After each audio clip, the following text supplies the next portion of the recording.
And welcome back, lovely people. Staying safe and staying well, I trust. Today, we're going to do something very retro and really fun. British viewers will mourn the passing of a science magazine program called Tomorrow's World, a weekly magazine program that would get you up to date with what's going on in science. So that's what I thought I would do today. As this lockdown continues, and possibly for a bit longer, I have been spending my time researching stuff, as I always do, for you. And today I found 3 science stories which you might have missed, which are truly fascinating. The first one is a virus story, but from a different take. Now, we've all heard this theory, and it's a good theory, that the virus originated in bats.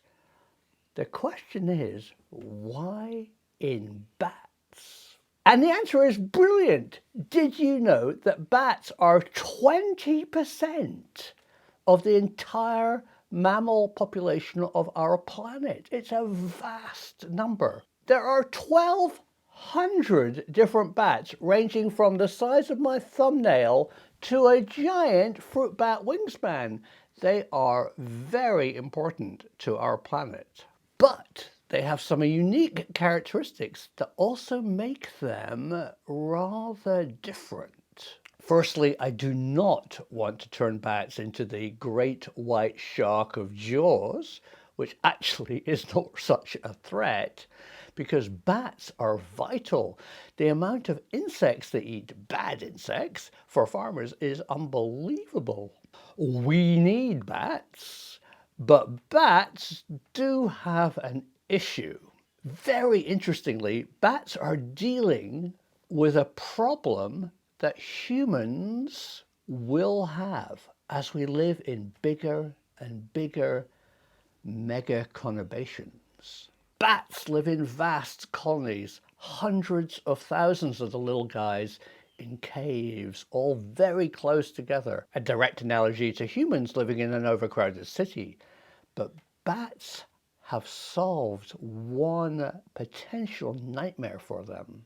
Because they live so close, it's very easy to pass illnesses from one bat to another, and potentially the whole colony or species could be wiped out by a virus.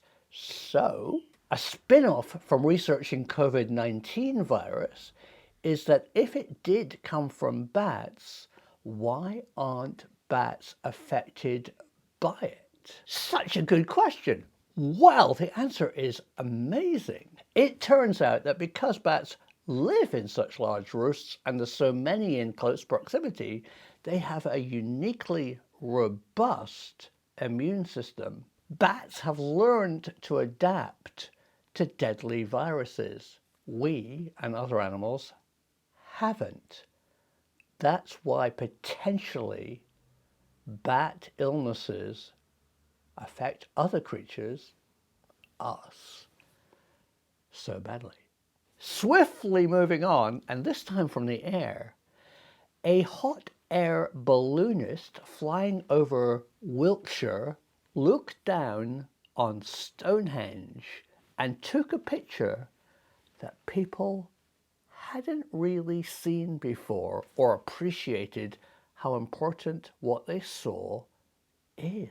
Looking vertically down from the balloon to the top of the Stonehenge pillars, they saw Lego bricks. Now, really, I'm not joking. Very ancient Lego bricks, but basically the same interlocking mechanism that 2 blocks of Lego, not Legos, Lego has. In this amazing picture, you can see the little knobs that fit into the little holes of the stones that were on top of Stonehenge.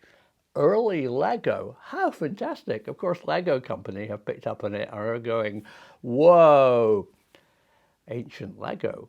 Yeah, and here's an old story which puts what's going on now into a new perspective.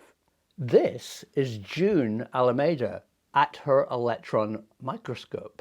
Described in the media as a Scottish bus driver's daughter, which she was, She went on to be a great scientist and imaged the first coronavirus. Yes, the coronavirus, this new thing that is emerging and affecting our world, isn't new.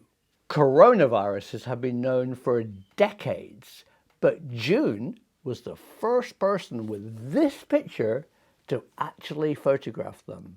As often happens with women scientists, her work was not believed, and it was said that her blurry virus picture was in fact a flu virus and she'd seen nothing new.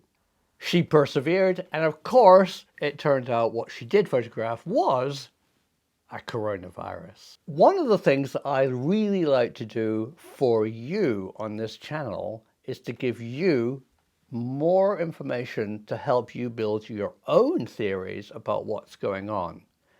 So now you know that coronavirus was first photographed in 1963 by Jun, a Scottish scientist. I hope you enjoyed Simon's Tomorrow's World Science Roundup, but stay safe, stay well, stay tuned, because the truth is out there.